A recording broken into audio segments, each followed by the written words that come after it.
buzzing, oozing. This nest of nectar comes crumbling down.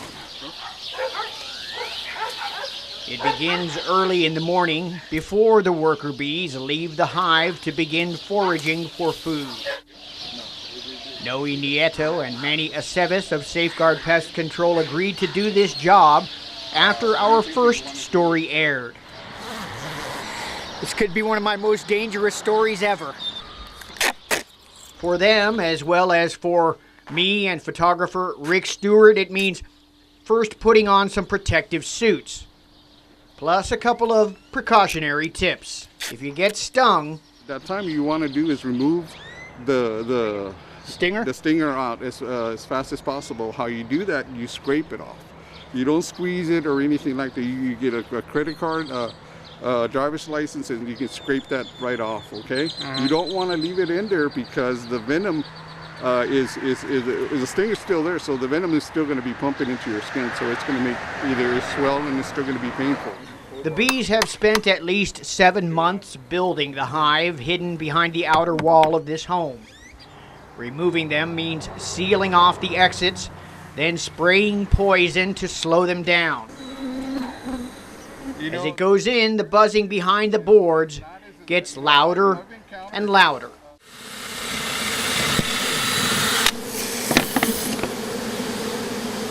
Are these the dreaded Africanized honeybees?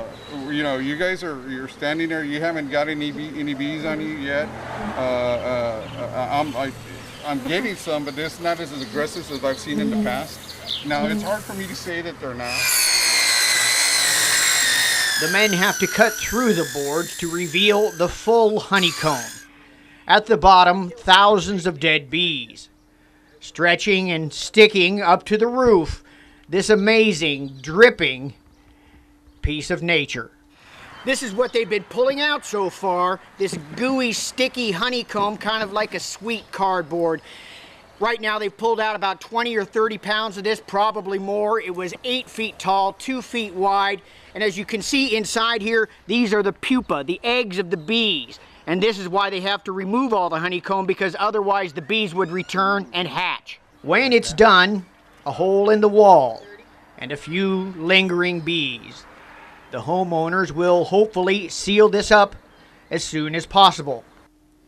Inside, more dead bees. It's just a matter of doing a good cleaning. This is a relief for people in the neighborhood like Rolando Rodriguez, who got stung about 20 times over the weekend. I feel good because that way the kids cannot get stung, and the city and the fire department never take care of it. I think you guys were the best. You took care of it, and I feel so proud of it.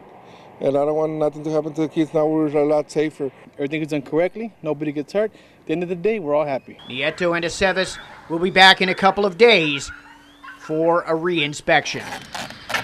Kirk Chaisson, Channel 5 News at 10:30.